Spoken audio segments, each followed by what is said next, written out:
สบายดีอยากรู้ว่ามีสื่อจังไดเนาะสีแพงอยู่จากปีแล้ว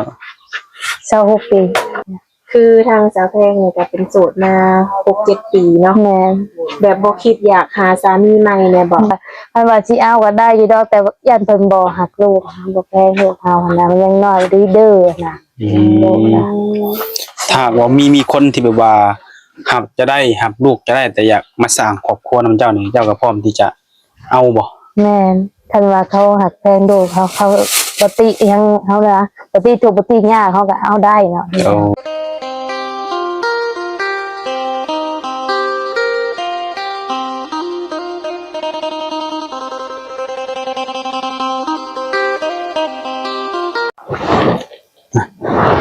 กับสบายดีและสวัสดีเด้อพ่อแม่พี่น้อง FC น้องหมูสุขุสุคน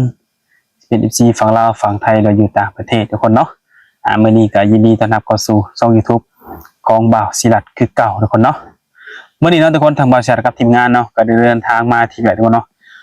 แถวบ้านโนนทุกคนเนาะก็เป็นครั้งแรกทุกคนเนาะที่ได้มาบ้านนี้ทุกคนเนาะมามื้อนี้ก็คือมันตามหาสาวโสดหรือว่า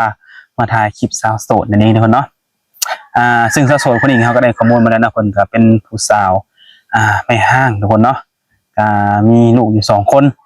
เพิ่นก็ได้หย่าห้างกับผัวมานี่ก็หลายปีแล้วทุกคนเนาะแต่ว่าเพิ่นก็ยังบ่พร้อมที่จะสร้างครอบครัวย่านว่าทางหนุ่มๆเนาะย่านรับแบบว่าที่เพิ่นนี่เป็นแม่ห้างแล้วก็ย่านรับลูกเพิ่นบ่ได้ประมาณนี้ทุกคนเนาะแต่ทางเฮาก็สิได้มาเปิดใจให้เพิ่นสิได้ฮู้เนาะเพื่อว่ามีคนที่แบบว่ามักฮักแล้วก็อยากเจออยากโอ้อยากร่วมกับผู้สาวโสดที่มีบุคลิกแบบนี้นะตาแบบนี้ทุกคนเนาะเดี๋ยวทางบริษัทก็สิได้ให้เบิ่งเนาะเป็นบ้านเฮือนซานของเพิ่นทุกคนเนาะนี่แหละทุกคนเนาะอันนี้คือบ้านของเพิ่นเนาะที่เพิ่นอยู่ในประจำทุกคนเนาะนี่บ้านเพิ่นนี่ก็เป็นนี่แหละทุกคนเนาะสาวโสดเพิ่นก็อยู่หั่นแหละทุกคนเนาะป้าทุกคนเนาะเดี๋ยวเป็นจังได๋ก็เข้าไปติดตามกันทุกคนเนาะสำหรับ FC คนใดเห็นแล้วเกิดว่าอยากทำความรู้จักอยากโอ้อยากร่วมเนาะทักทายเพิ่นได้ทุกคนเนาะก็สิมีเฟซมีไลน์ให้แล้วทุกคนเนาะก็สิขึ้นอยู่ในคลิปนี้แหละทางติดต่อเบิ่งก็ได้ฝาก FC นะครับโอ้มาร่วมเบิ่งทุกคนเนาะก็สิได้รู้จักว่าเพิ่นเป็นคนแนวใดเนาะไปโอ้ร่วมกับเพิ่นเลยทุกคนทุกคนเนาะมื้อนี้ก็ได้ทุกคนเดินทางมาไกลเติบมื้อนี้ทุกคนเนาะมุ่งมั่นมาหาทางผู้สาวโสดทุกคนมื้อนี้เนาะโดยสบายดีสบายดีที่ว่ามามื้อนี้ก็มาพบพอกันเป็นมื้อแรกเนาะโดยอยากรู้ว่ามีชื่อจังไดเนาะสีแพงโดยปัจจุบันมีอายุจักปีแล้ว26 ปีอายุ26 ปีเนาะทุกคนเนาะเคยสร้างครอบครัวบ่แม่นมีลูกกันจักคน2ลูก2 คนโดยลูกผู้หญิงผู้ชายยิงกับชายโอ้ชายได้หรือได้อ้ายกกนะได้อ้ายเนาะอายุจักปีแล้วลูกแต่ละคนนะผู้หนึ่ง8 ปีผู้หนึ่ง7 ปีโอ้ใหญ่ไปแล้วเนาะแม่เล็กพี่เติบเลยเนาะพี่ทะลุเลยจ้ะเป็นลูกเลยหลายดังกันจะเป็นอะไรเป็นแม่ห้างบ่หรือเป็นแม่ไม้เป็นแม่ห้างโดยป้าห้างกันโดนแล้วบ่กับผัวเราป้าห่างกันประมาณได้6 ปี7 ปีไปนี่แหละโดนเติบเป็นลืมนะก็สิว่าแล้วจ้ะจนลืมมาตัวเองโสดแสดงว่าเจ้าเลี้ยงลูกมาแต่น้อยพุ่นบ่แม่นตั้งแต่5ก็เกิดกับผู้ที่2เฮาเลี้ยงมาจนใหญ่จนฮอดปัจจุบันเด็กคนเดียวโดยเป็นอะไรที่ไปที่มาสาเหตุที่แบบต้องเลิกลากันนะแต่พิดเทียงกันนี่แหละบ่มีแต่พิดเทียงกันแต่ต่างคนต่างไปนะอยู่ร่วมใช้ชีวิตกันจักปีนะ2 ปี2 ปีได้ลูก2 คนเนาะเป็นว่าปีที่3บ่ได้ปะกันนะสิเขาปีที่3บ่ได้ปะกันพิดกันเลยปะกันโดยสามีบ้านเดียวกันบ่คนบ้านดงกับครูโดยคนบ้านดงเนาะแม่เขาได้สูอยู่เพื่อนเขาเองนี่แหละอยู่เพื่อนเจ้าเองเนาะแม่เขาชูเด้เขามาชูแล้วแบบว่าโดยเขาไปอยู่เพื่อนเขาได้2 เดือนที่เสียนะแล้วก็เขามาอยู่เองก็คือแบบว่าเลิกลากันในสาเหตุย้อนบ่เข้าใจกันเถียงกันเนาะแต่ว่าปัจจุบันนี้ก็คือบ่ได้ยุ่งเกี่ยวกันแล้วว่าบ่เพิ่นก็มีครอบครัวใหม่แล้วปัจจุบันนี้แต่ ว่าลูกน่ะอยู่มาอยู่กับเจ้าเบิด แม่นลูกหันอยู่นำเฮาหมด2คน เพิ่นเข้าโรงเรียนอยู่บ่ ผู้หนึ่งเรื่องว่าข่าวบอกกับมือบ่ได้ไปเด็กน้อยนะครับเมื่อยบอก เมื่อยไหลเด็กน้อยนั่นน่ะเด็กน้อย เดี๋ยวแต่อารมณ์เพิ่น แม่เนาะบ่เป็นดื้อดอกจะว่าแล้วก็แบบไปโรงเรียนก็ไปเด้อก็บ่ไปจ้ะไม่ได้ อืม ข่าวแต่ผู้หนึงบ่ได้ข่าวนะว่า คือทางสาวแพงนี่ก็เป็นโสดมา 6-7 ปีเนาะ แม่น แบบบ่คิดอยากหาสามีใหม่เนี่ยบ่ ก็ถ้าไปคิดอยู่ก็อยากได้อยู่แต่อันนี้แทงถ้าลูกใหญ่ก่อนจะหน่อยนึงน่ะแต่ว่าสิเอาค่ะ ก็ว่าใส่ลูกใหญ่จักปีจังสิสร้างครอบครัวอีก โอ้ประมาณถ้าลูกเขา9 ปี10 ปีก็จะสิเอาว่ะ ผู้น้อยแม่นบ่ แม่นยังน้อยนะแบบเอาก็คันว่าสิเอาก็ได้อยู่ดอกแต่ว่าย่านเพิ่นบ่ฮักลูกบ่แพงลูกเฮาหั่นน่ะมันยังน้อยเด้อนะ อืมถ้าว่ามีคนที่แบบว่าหับจะได้หับลูกจะได้แต่อยากมาสร้างครอบครัวนำเจ้านี่เจ้าก็พร้อมที่จะเอาบ่ แม่นคันว่าเขาฮักแพงลูกเขาบ่ติยังเฮานะบ่ติทุกข์บ่ติยากเขาก็เอาได้เนาะ โอ้ เขาก็ฮับได้ ดู คันว่าคันว่าเขาว่าลูกเจ้าดื้อยังคอยฮับบ่ได้เด้เฮือนเจ้าก็บ่มีหยังคอยก็ว้าวก็คือจ้ะ อืม คอยก็ฮับบ่ได้ ยานเพิ่นรับลูกเฮาบ่ได้เนาะ แม่ ก็เลย แต่เพิ่นบ่แพงลูกเฮาหั่นน่ะก็สิเอาว่าถ้าลูกใหญ่ก็ โดยถ้าว่าในกรณีที่ว่ามื้อนี้ออกมาถ่ายคลิปรวมๆแล้วก็คือเปิดใจเนาะ แม่ ถ้าว่ามีผู้มักฮักสนใจสาวแพงนี่ก็คือเจ้าก็พร้อมโอลมกับเพิ่นบ่ แม่ก็โอลมได้อยู่ละคันว่าเป็นอันนั้นหักแพงเฮาเป็นลูกเฮาหักลูกเขาได้เนาะล้มได้นะ โดย ปัจจุบันนี้เจ้า26ปีเนาะ แม่ และคนที่สิเข้ามาหาเจ้านี่เจ้าต้องจำกัดอายุเพิ่นบ่ อายุ34ที่ว่าหักได้50แล้วว่าเฮาก็พอล้มได้ 40 30 40 ลงมา 50 นะ โดย50ลงมาเฮาหักได้อยู่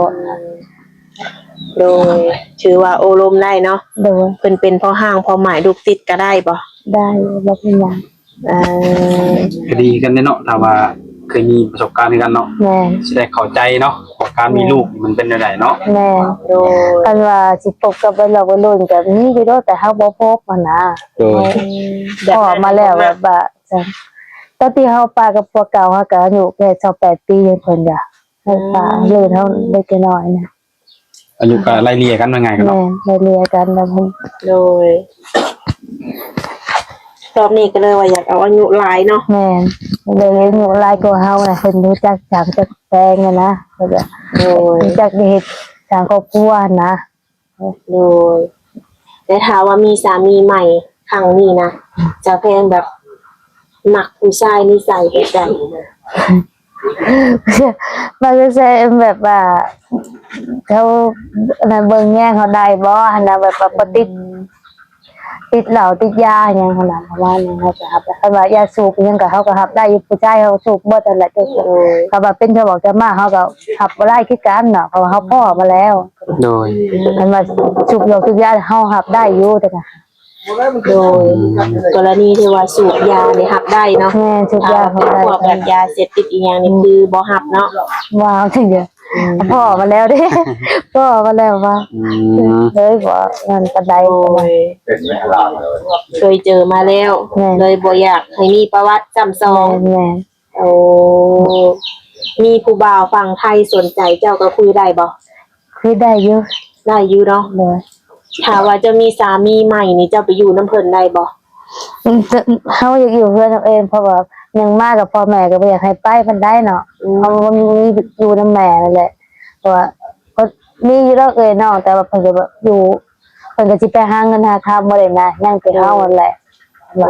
น้องสองคนก็สิไปเมื่อจำปาสักแล้วว่าแล้วก็คนหนึงก็สิไปเวียกนั่นแหละยังแต่เฮาวันนี้กับอ้ายคนหนึงอยู่นำพ่อแม่ รวมๆแล้วทั้งหมดอันอ้ายน้องมีกันจักคนจ้ะ 5 คน 5คน คน โอ้ จะเป็นคนสุดท้ายป่ะ ก็เลยได้แล้วเดี๋ยวมีน้อยคนหนึง มีน้อง เนาะ อีกคนหนึงติดปุหลาเนาะว่าไง อืม เป็นกุหลาบนั่นแหละ ถ้าว่า กุหลาบก็เห็ดกินที่นี่เห็ดกุหลาบแหละผู้ชายเห็ดกินจะเป็นกุหลาบ กุหลาบบ่ที่นี่ค่ะ แม่ หลังใหญ่ก โอ้ ว่า ย่ายเนาะเขาสนุกสบายเนาะเขาไม่ได้ถูกเวียนนะคะเนาะ โดยเอา เอาไปเวียกไปจักเลี้ยงลูกไปจักเวียกหยังเดียว ถ้า เนาะ เกิดว่าสิได้สร้างครอบครัวอีกเทื่อนึงก็ต้องได้มาอยู่พี่แม่นบ่ แม่น ถ้าว่าเพิ่นบ่สะดวกหรือว่า อ มัน ยู่นำแม่ ได้ซะ เลยบ่มีไปเบิ่งแม่กับแม่เพราะว่าเอื้อเพิ่นก็สิไปเวียงแล้วนะ อืม อยู่นำแม่ แล้วกรณีที่ว่าสามีนี่มาอยู่ลาวบ่ได้เลยจ้ะ แต่คันว่ามาอยู่ลาวบ่ได้ก็เที่ยวไปเที่ยวมานะกันได้อยู่กันจ้ะ ได้อยู่เนาะแบบนั้นเนาะ แม่ โดยบางทีบัดเฮามีสามีเป็นคนไทยบ่หรือว่าอยู่ทางไกลบ่แบบนี้เพิ่นอาจจะมีธุรกิจเนาะมีเวียกมีงานของเพิ่นที่ว่าปะถิ่นบ่ได้ แต่ว่าก็เที่ยวไปเที่ยวมาได้เนาะ ด้วยจ้ะแบบว่าก็มีอยู่คนแถวบ้านเฮาก็มีอยู่พวกมีพวกคนไทยเขาก็ยังเที่ยวไปเที่ยวมาหากัน โอ้ เดือนหนึงเขาก็มาเทื่อนึงบ่เดือนนึงเขามา2เทื่อก็มี โดย คนในบ้านนั่นแหละเอาเป็นกินกัน แบบนั้นได้อยู่เนาะ โดย โดย คันว่าสิให้น้องไปอยู่นำเขาน้องบ่ไปบ่มีไปอยู่นำพ่อแม่นะเรียนขอเลี้ยงแม่เลี้ยงลูกเฮาเอง โดย แต่ทุกมื้อได้ซะอยู่ภายในเฮือนในซ่านนี่มีเวียกว่าธุรกิจหยังเฮ็ดอยู่บ่ ก็ปัจจุบันนี่ก็มันก็บ่มีคอยสิมีเรื่องเวียกันนะแต่เก่าเขาไปเก็บปีแต่ต้นที่ว่าบงไดอะไรไปเก็บกาแฟอยู่ปากซองเนาะซึ่งก็เป็นปากซองผ่านมาเลยแหละเก็บไปเวียอยู่ โดย เป็นเฮ็ดนาอยู่บ่สักแต่ละปี เฮ็ดแต่ว่าปุ่มกินดอก คุมกินบ่ปีหนึงได้หลายปานใดจะบ่คุม ปีนึงได้50จอบนะ40ก็เดี๋ยวมันบ่เป็นแบบ40จอบ อยู่กันหลายคนเนาะ แม่นมีแต่ว่าเมิดแล้วก็พร้อมกันไปหาเงินซื้อนะ โอ้ ซื้อกินอย่างนี้นี่ก็สิหมดแล้วอ่ะหมดเลยก็ไปหาเงินซื้อกิน ยังจักสอบตอนนี้ ยังเข้า5-6จอบนั่นแหละ ข้าวเปลือกบ่ แม่น อืมเอาบัดเขานี่ก็เลยเนาะพากันไปหาเงินซื้อข้าวแล้วเนาะ แม่นเข้าก็เมืองมันก็แพงอ่ะนะจอบนึงว่า300,000 400,000ในบ้านนั่นเขาขายก็แพง อืม เขาก็เลยไปหา โดยสาวเพลงคือไปเฮ็ดเวียกอยู่ไทยอยู่บ่ บ่เคยไปอยู่ไทยคันว่าไปเฮ็ดงานอยู่เวียงน่ะเคยไปอยู่ โอ้บ่เคยไปไทย เคยไปไทย คิดอยากไปเฮ็ดอยู่บ่ แต่ว่าอยากไปอยู่แต่แม่ว่าไปย่างมันไกลไปเฮ็ดเวียกแถวนี้ก็ได้เงินคือกันว่าก็เลยบ่ไป แม่คิดฮอด อี ลู ก ก อย่างก็ว่าแม่นอีกอย่างก็บ่มันบ่มีพี่น้องไปไทยหั้นนะเพิ่นไปเฮ็ดงานอยู่เวียงนะก็เลยไปนะเฮ็ดงานแถวใกล้นั่นแหละ ไปเรียนแม่ว่าพี่น้อง เอื้อยเด้ไปเฮ็ดเนี่ย โด เอื้อย ยไปประจำเลยเด้อเอื้อย โดย เฮ็ดเวียง คือพี่น้องนี่บ่เคยไปไทยเนาะ เฮ็ดงานหยังอยู่ งานบ้านเฮ็ดงานบ้านค่ะ นี่หลัง แต่ปัจจุบันนี้มันก็มีแต่ว่า เขาให้เช่าห้องอย่างนั้นนะเช่าห้องเอง ของเจ้าของเซอร์บ่ แม่น ทำบ้านไปเข้าห้องเด้ เอาแบบว่ามาเฮ็ดในบริษัทเด้บริษัทเขาให้เช่าห้องเลยเช่าห้องซื้อกินเอง อืม เดือนหนึ่ง3 ล้านห้า โอ้เดือน3ล้านห้า นี่ คิดเองอีกทบ บ่ปกุ้มนะกันบ่ คุ้ม กุ้ เนาะ ม สิ้นเดือนสิ้นเงินบ่ แม่น ก็แพงเนาะ แม่น แพงนะของกินอยู่หมื้อนี้ แม่ก็เลยจิบเจ้าเพิ่นไป โดย แสดงก็หามาแยกกันหมดแดงดีกว่าเด้ แย่อยู่แล้วแต่ว่าแดงแต่มื้อนั้นก็อายไปแย่ก็ได้50 60บาท อืมยังไงบ่ได้มาขาย แม่ วันนี้ก็ไม่ได้ไป เฮาบ่ได้ไปเนาะมีแต่อายได้ไป เราเป็นอยู่ร้อยแยกกันเลย โอ้ยเปิดเป็นนั่นแหละว่าเขาบ่เป็น เป็นกับข้าวกับน้ำแล้วอยู่เนี่ยกินนี้ได้เบิดบ่ ได้อยู่ เออโดยก็ถือว่าบ่มีปัญหาหยังในส่วนนี้เนาะแต่ถามว่ามีผู้บ่าวสนใจมีทางติดต่อให้เพิ่นบ่ ฮะมีอยู่ใส่โทรศัพท์อยู่ มีเฟซมีไลน์บ่ แม่มีอยู่ มีทางติดต่อให้เนาะ โดย คือแบบสาวแพงนี่ก็แบบมักไปดิ่นไปเที่ยวอยู่บ่ บอกบ่มักไปตัวนี้ ทำไม เจ้าเบียร์บ่ได้กิน บ่ได้กินเลยบ่ เราเบียร์บ่กินบ่มักไปดิ่นไปเที่ยว อยู่แต่เฮือน แม่น โอ้หายากเลย ขนาดอยู่ในบ้านนี่เขายังว่าไปเฮ็ดหน้าโดนไปซ้ายเขาอยู่ในเรื่องแล้วเฮาบ่มักไปปานใดได้บ่ค่อยได้ไปเขานอกจากว่ามีงานดอกมันดองเขาบอกก็ไปอยู่น่ะคันว่าเขามาบอกอันนั้นก็ไป โดย โดยถ้าว่าผู้บ่าวเขามาจีบแต่ว่าเพิ่นกินเหล้ากินเบียร์นี้ได้บ่ ก็ได้อยู่เนาะแต่เพิ่นจะแบบว่าเขาให้กินหมดแหละ ลงมากับได้ก็เลือกบ่ได้แบบนั้นเขาก็กินนะแต่สำหรับเฮาเนี่ยเฮาบ่ได้กิน เป็นไปกินกับเรื่องเพิ่นเนาะ แม่แต่เพิ่นกินเป็นเรื่องของเพิ่นเนาะเฮาเบิ่งซื่อๆเพิ่นกินแต่กินเนาะแต่เฮาเองบ่ได้มักเล่นบ่ได้มักเที่ยวบ่ได้มักกินเหล้ากินเบียร์บ่ได้กินเว้าตอบแบบตรงๆแบบบ่ได้กินตั้งแต่เป็นสาวนะเหล้าเบียร์บ่ได้กินเลย โอ้สมัยข้าวยังสาวก็บ่ได้กิน บ่ โอ้โดย ประเภทแบบว่าเขาเต้นแล้วบอกลมเขาบ่แห้งใจเลยแต่เดียวไปไกลเลยก็แท้แต่เดียวบ่เคยไปเขาเต้นเสือได้ ได้เลย เลยบ่เคยไป บ่มักบ่ แม่บ่มักลิ้นแล้ว แต่ว่าคือแบบมียุคหมู่ชวนว่าว่าไปเฮาไปกินเมียงกระตอบแห้งใจเด้อแต่ค่ะ มันกินกระท่อมเหรอ เราจะไม่ได้โกนหมด แล้วบ่คนในบ้านเลยเขากินหมดใด เออ ในบ้านวัยรุ่นกูเหมยกินหมดทุกคนเลยในบ้านนี่ ไม้แห้งเลยเนาะกระท่อมเนี่ย แม่กินหมดทุกคนเลยวัยรุ่นกูเหมยนี่ เนาะ เห็น โดย ทั้งเราในบ้านเลยแต่เฮาอะไรบ่ได้กินปัจจุบันไปอื่นเลยปลอดภัยหมด นี่แหละ หา ดี ยากว่าแบบนี้ มันก็ เนาะ ดีต่อสุขภาพเราเองเลยเนาะ โดย เฮาบ่ได้กินเนาะ คือสิถึกใจหนุ่มๆเพิ่นอยู่ดอกเนาะบ่มักบิ่มบ่มักเที่ยวบ่กินเหล้าบ่กินเบียร์ บ่มาก เป็นแม่บ้านแม่เป็นแม่บ้านแม่เรือนเนาะ แม่ โอ้หายากแฮงอะ ก็ ดีทุ ถู ก ก คน บาง เลย คนเขาบ่แจ้งว่าว่าเลี้ยงลูกผู้เดียวก็จะมาเลี้ยงเก่งอยู่เนาะว่าลูกจนใหญ่เป็นบ่จนเฒ่าจน7-8ปีบ่อ้าวก็เลี้ยงด้วยเงินเฮาเลยไปหาเนาะไปหาก็เที่ยวไปเที่ยวมาจับลูกอีฮอดลูกแล้วก็มา คือไปเก็บกาแฟอยู่ปากช่องก็ได้2 เดือนน่ะได้เงิน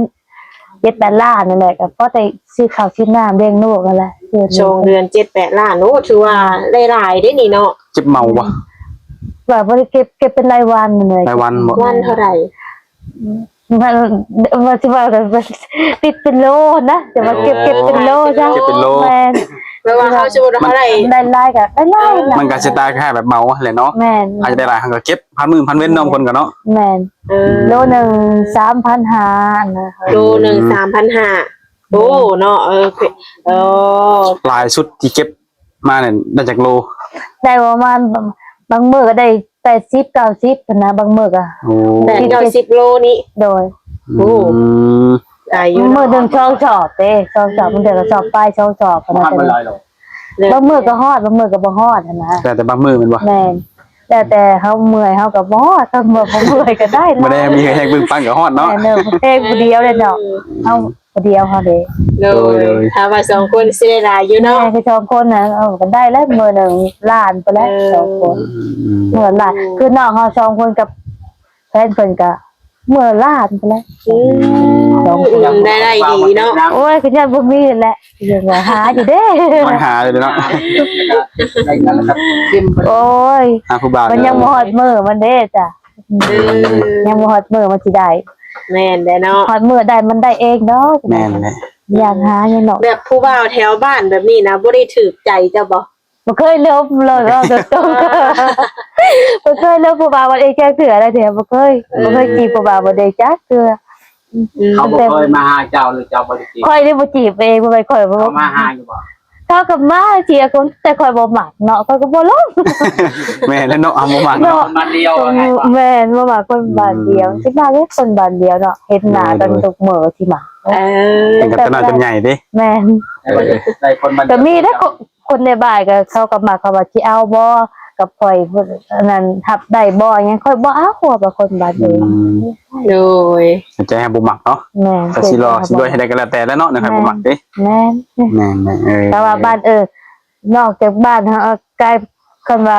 เขตบ้านอื่นเลยเอาที่ได้เขาบ่เป็นหนากันเด้เนาะแต่มันนอกบ้านนี่นะ คือแบบผู้บ่าวในบ้านนะฮู้จักนิสัยใจคอเพิ่น เห็นมันแล้วว่าไปจังใดเห็นมันเลยเด้ที่อ้าไว้แต่ว่าคนในบ้านถามว่าบ่มีไฟปลอดภัยกินหมดแต่ประเภทยากินหมด ตามที่เห็นมาเนาะ แม่นแต่เห็นมาบ่เคยบ่มีไฟปลอดภัยบ่คนนะ อืม ร้านนั่นแหละพุ่นนี่ค่ะลูกเอ้ย พัฒนาวัน แม่